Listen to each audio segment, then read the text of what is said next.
Bonjour à toutes, bonjour à tous, bienvenue à vous. Sans chercher à faire dans le dystopique, on peut dorénavant se rendre compte, sans affabuler, de l'évidence de la dynamique restrictive dans laquelle nous sommes progressivement embarqués. A priori, cela présage des temps de plus en plus éprouvants, mais pas de panique. Tout est compréhensible et même logique quand on comprend ce qui est réellement attendu, par-delà le caractère détestable que revêt de plus en plus l'ensemble du théâtre extérieur planétaire. La véritable question à se poser n'est pas de savoir vers quelle extrémité désolante tout cela pourra nous entraîner, mais plutôt quelle réelle solution ce grand théâtre nous pousse-t-il à trouver en nous-mêmes. Car par-delà l'aspect oppressant de la chose se cache une réelle invitation à trouver la clé de la réussite, du passage à un nouvel état d'être révélé. Un état qui mènera à l'avènement d'une nouvelle humanité parvenue enfin à maturité. Cette oppression, de plus en plus manifeste, n'est finalement que le marqueur qui indique qu'il est grand temps de s'y atteler pour de bon. Parce que, au cadran de la grande horloge de l'évolution, le rendez-vous avec cette étape décisive avance à grands pas. Le grand saut vers le nouveau monde, sur une terre toute nouvelle, approche assurément. Et il n'est plus temps de somnoler dans des zones de confort qui ne font que retarder notre salutaire transformation intérieure. Une transformation que nous avions délaissée ou repoussée jusque-là, pour la plupart d'entre nous, absorbés que nous étions dans le grand bain des préoccupations du quotidien visible et des projections limitées qui nous détournaient de notre réelle finalité. Je le redis ici, soit nous nous ouvrons sincèrement au mouvement évolutif, et nous le vivons de plus en plus dans la fluidité et l'émerveillement, soit nous nous refermons et tentons de conserver des acquis obsolètes finalement anéantissants. Et dans ce second cas, nul doute que le théâtre extérieur nous poussera plus ou moins violemment à nous dépouiller de ce qui n'aura vraiment plus lieu d'être, de ce qui ne sera finalement pas conforme à notre vraie nature profonde, pas conforme à notre essence réelle. Aussi, plutôt que de fustiger tel ou tel système injuste et déshumanisant, il faudrait juste comprendre que d'une façon générale, la véritable fonction de ce que l'on appelle l'ombre est uniquement de nous pousser dans nos retranchements pour nous permettre de prendre conscience de notre léthargie et de découvrir enfin nos véritables ressources. Non donc pour nous battre et espérer gagner victorieusement un peu de répit, comme nous l'avons vu dans la vidéo précédente, mais bien pour incarner un état d'être divin véritable, revenu à lui et définitivement intouchable. Bref, pour nous révéler à nous-mêmes. Une fois que l'on a compris cela, il n'y a plus qu'à s'y mettre sans attendre d'être prié de le faire, c'est-à-dire sans attendre d'être désagréablement bousculé.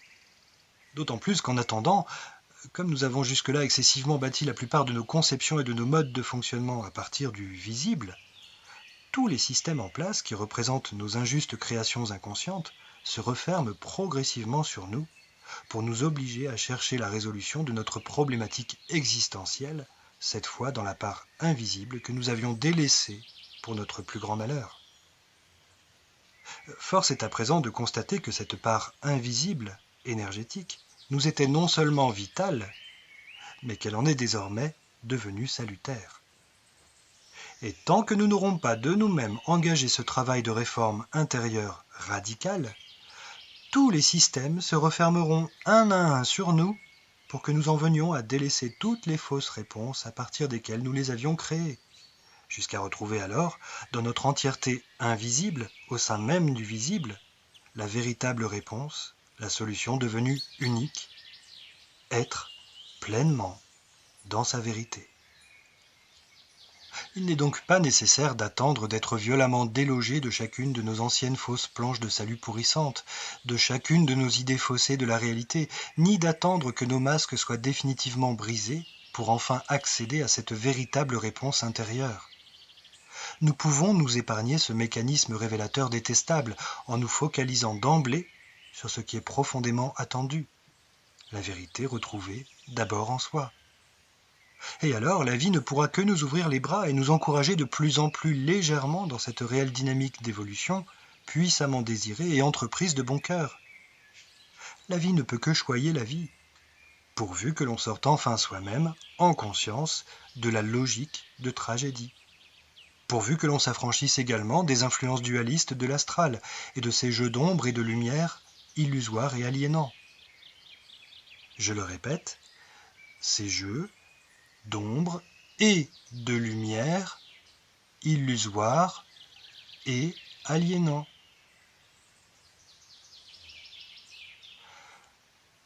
Il nous faut comprendre également que la foi n'a rien à voir dans tout cela, pas plus que les croyances, surtout celles en des sauveurs extérieurs providentiels comme je ne cesse de le marteler.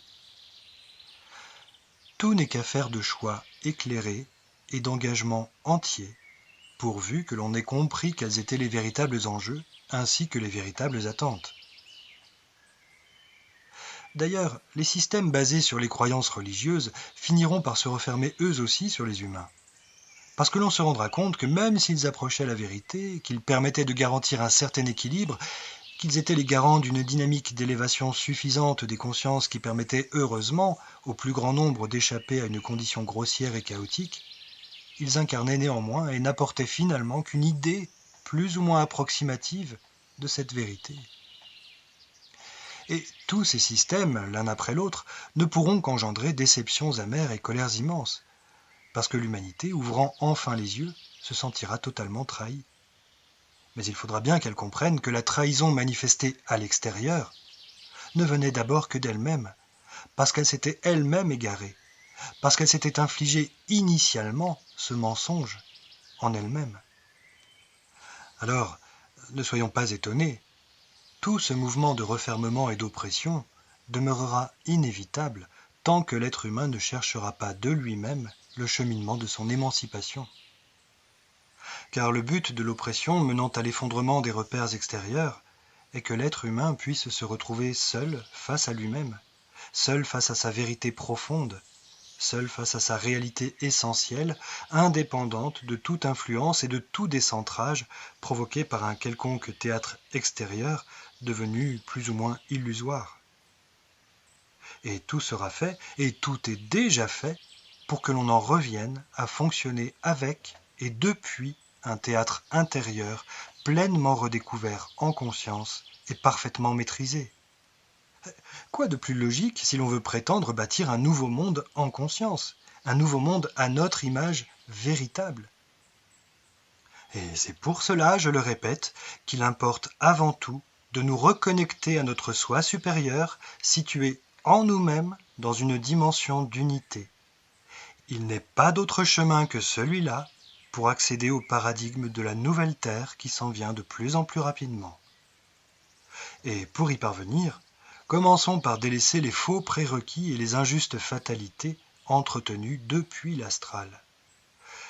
Délaissons le triangle infernal des postures tragiques de victimes, de bourreaux et de sauveurs, ainsi que les postures de pauvres pécheurs imparfaits, ne méritant pas l'accès par eux-mêmes à un état de gloire et de sainteté. Il est désormais grand temps de faire place à l'émancipation de l'être réel et conscient de sa véritable essence divine. Grand temps de faire place à l'enfant intérieur, pur, innocent, curieux et enjoué que l'on appelle l'âme. Grand temps de faire place à la réalité de la vie. Et c'est d'abord en soi, ici et maintenant, que tout commence. Et sachons rester humbles, en comprenant et en nous souvenant que ce n'est pas nous qui bâtissons la nouvelle terre. La nouvelle terre s'engendre par elle-même. Et c'est alors à nous de choisir et de nous donner les moyens de la suivre dans sa course ascensionnelle. Et d'y bâtir alors un nouveau monde qui pourra correspondre à ces vibrations d'unité à elle. Car oui, la nouvelle terre sera d'unité, et elle ne pourra donc par conséquent plus accueillir des vibrations moindres, celles des théâtres duels et corrompus, extérieurs comme intérieurs, de troisième et de quatrième dimension.